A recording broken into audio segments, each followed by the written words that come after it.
What's up guys, Rob the Awesome here, and today we're going to take a look at the all-new Jungle Inferno weapons that the game has to offer and deciding which is the best and which is the worst. Let's go!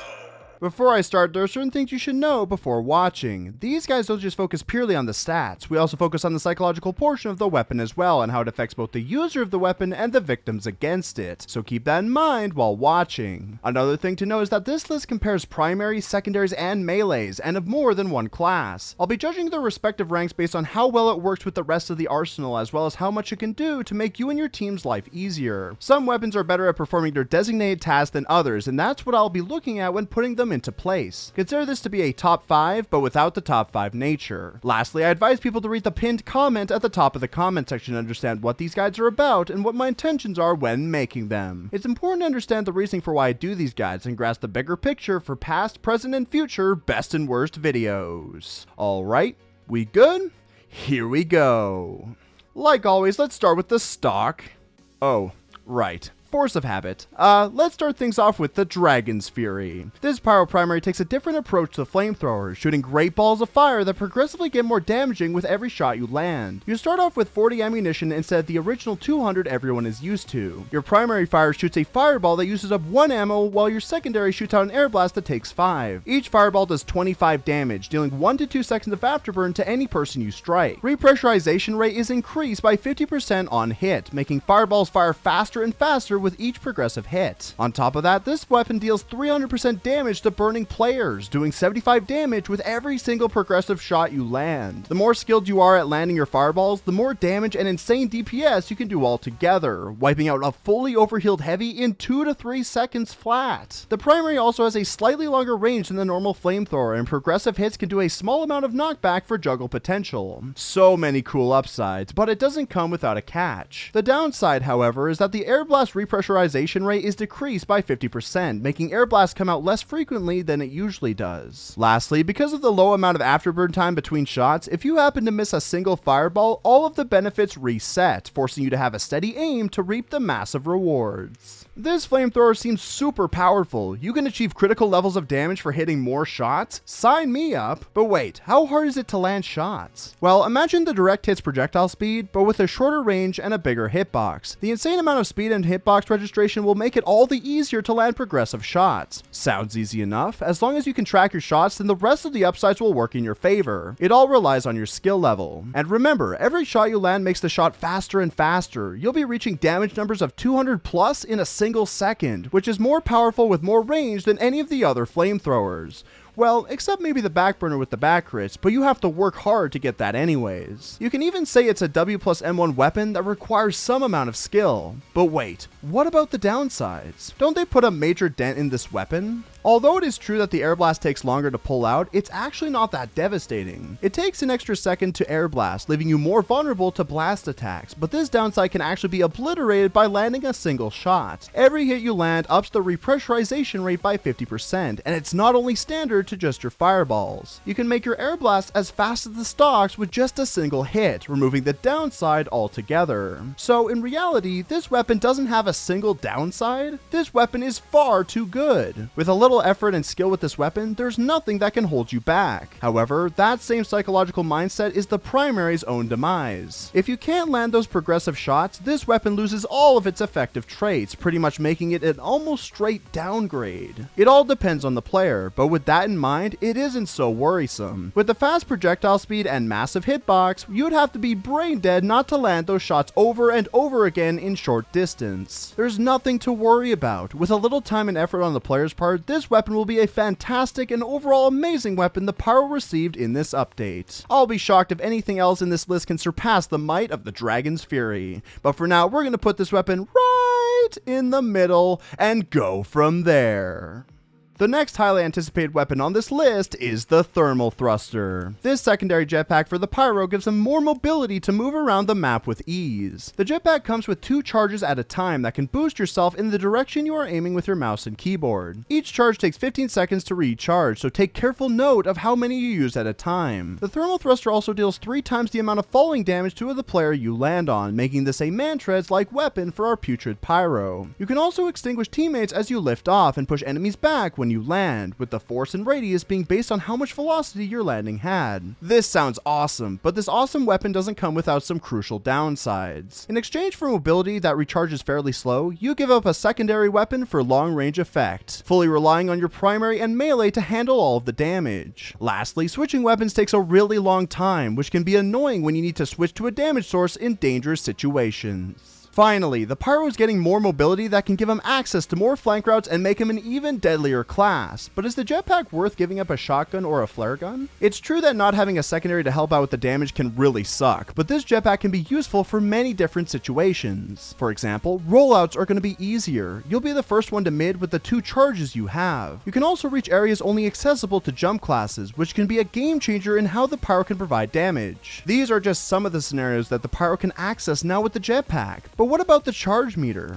It takes 15 seconds to refill 1 charge. That's a pretty long time if you only have 2 to work with. With no way to refill it other than wasting precious seconds, you'll be left with long periods of time without a secondary weapon. Not having a shotgun or a flare gun can be costly when you have to rely on short-range tactics to get the job done. Not to mention how situational the jetpacks are when they come into play. Some maps don't have a lot of high-up areas to access, and some game modes require you to play defensively or focus on the main objective. The jetpack is too situational and can be somewhat useless on specific maps and game modes. Speaking of situational, one of those neat upsides that extinguishes teammates, does 3 times falling damage when you land on someone, and that impact blast that pushes players away. As nice as they sound, using a charge for something as pointless as those mediocre upsides is a fundamental and psychological waste of your resources. You have very little to work with in terms of charges. It's not worth using them to do any of those upsides when you've got a primary weapon that can extinguish flames, deal more damage than that fall damage bonus, and has short range that doesn't benefit from knocking players back. The only thing it's useful for is mobility, and with the limited amount of charges and the far too situational usage it offers, it's not as amazing as what people had originally thought it was. Don't get me wrong, it's a great secondary when you can utilize it to the max, but the slow charge time, the psychological downsides, and the very situational gameplay usage is what makes this hyped up weapon seem rather mediocre. And because of these reasons, this weapon goes below the Dragon's Fury.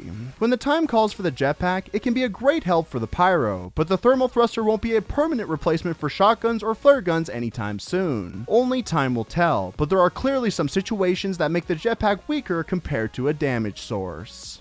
Jetpacks are a cool addition to this game, but another secondary that seems promising is the Gas Passer. This gasoline tank is a throwable weapon, much like the Dorati and Mad Milk, that creates a horrific visible gas cloud that coats enemies with flammable material. The gas cloud lingers for 5 seconds, giving way to area denial, or else your enemy will pay the price. When coated, any form of damage from any class will ignite the enemy into a 10-second afterburn frenzy. Even enemy pyros aren't safe from the dastardly effects. The best part is that even if you die with some of your meter doesn't reset, keeping the same position even when you respawn. This sounds amazing, but what downsides could possibly come with a tank of gas? Unfortunately, you do not initially start out with the secondary. It takes 1 minute to completely fill the meter alone, which can be far too long to make useful. However, you can reduce the timer by dealing damage to your opponents, turning that 1 minute timer into a 10-second timer if done correctly. Judging by the stats alone, I can already tell this will be a useful tool for defending objectives and holding choke points with your team. Just a toss of the old gas tank and you'll have an area locked down tight. No one will be stupid enough to walk forward and get hit with afterburn for free. This secondary will certainly be useful enough to replace a shotgun or a flare gun in certain situations, but even with all the upsides and defensive capabilities, what about that 1 minute timer? Not being able to use a canister for a whole minute seems rather cruel. For a whole minute, you won't have any secondary to utilize your primary or melee options. Even with the fact that damage reduces the timer significantly, that stat only really works when you are on the offensive. Without a flare gun or shotgun to do any damage at range, when holding down a sentry nest or a control point, your damage options are limited to finding spies, making the wait unbearable at best. If your team can hold off for a minute, then you can retrieve your gas can back and all is well in the world, but otherwise you're one weapon short in helping your team defend. Alright, but what about when playing offense? Does this weapon have much effect at all? On offense, you can abuse the primary and melee damage to get your tank back fast. The tank will come in handy to help intoxicate a defensive area while your team is pushing, making enemies die a whole lot faster. But with that in mind, it is very situational all the same. If you don't use it in coordination with your team on offense, it'll be a big waste of time and will require another chunk of time to respawn. The Gas Passer is a great tool and can benefit your team tenfold both offensively and defensively, but both sides of the coin have flaws. The Gas Passer has the most use on defense, but has a longer time spawning in order to be helpful. While on offense, you can get lots of gas cans fast, but has limited usage unless otherwise with the rest of your team. It's a lot to take in both actively and psychologically, and can sometimes be a means to not use the weapon at all. But there's no doubt the awesome effects this will have with a coordinated team. Because the Gas Passer is a powerful tool both offensively and defensively, but has situational flaws that can be countered with team coordination, this weapon goes above the thermal thrusters. The jetpack is neat, but is far too situational when it comes to specific maps and the Pyro's main role. But with proper team coordination, you can easily wipe the floors with those flaws and make room for the ultimate area denial tool.